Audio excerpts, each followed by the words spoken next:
Hey, this is your brother Isaiah-Raymond, and I'm so glad to be able to share with you guys for a few moments on the topic, are we refocusing on the right thing? So, refocusing, right thing. Life has seasons, and every season has a focus or focuses. At times we enter the season, but we miss the focus of the season, and so we need to refocus. As we enter this halfway mark in 2020, we do well to self-assess in a healthy sense in order to check if we're refocusing on the right thing. First of all, we need to identify that we need to refocus again. Then we need to identify the areas that we need to refocus on. Now, the word focus means to have a central point, as of an attraction, attention, or activity.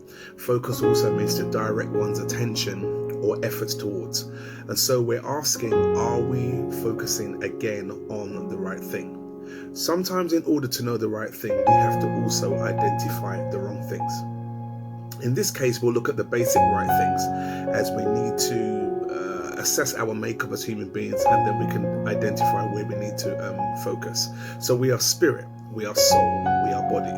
And essentially the spirit is the engine room of our lives. Our spirits, when in tune with the Lord, deeply affects and impacts our soul, which is our mind, which is our intellect, our emotions, our sense of reasoning, and our logic.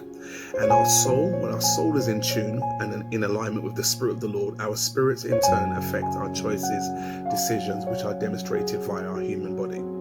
So, a spiritual focus via deliberate, consistent prayer, praise and worship will build and develop a healthy, well-fed spirit. This is more important than we often realize. Imagine driving a car on 4 flat tires.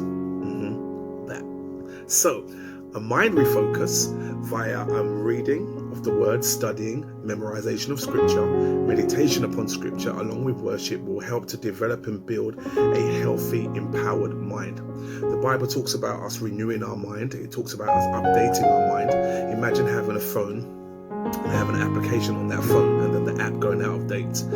The app just won't work in the way that it should do, because it needs to be updated, it needs to be refocused, it needs to be zoomed back into the best setting for its potential manifestation. And so we have to renew our minds, we have to refocus our minds by looking at scripture and reminding our subconscious mind and our forward mind, or the background mind, of how we should live and how we should do. As we're humans, we have an earthly nature, a flesh or carnal nature, and then we have a spiritual nature. And so the earthly nature would always try to go back to its natural ways. But our mind, when we renew it via scripture, we update it, we renew it, and we cause ourselves to live in the way that God originally intends. As a man thinks, so we see, and so the develop of our mind and character will inevitably manifest and show up in our choices and decisions. I believe this will enable us to make decisions and choices even concerning our physical health. In Mark chapter 12, verse 29 to verse 31, it says, "Which is the first commandment of them all? Jesus answered him and said, the first of the commandments is, Hear, O Israel, the Lord our God is one. And you shall love the Lord your God with all your heart, all your soul, all your mind, and all your strength. This is the first commandment.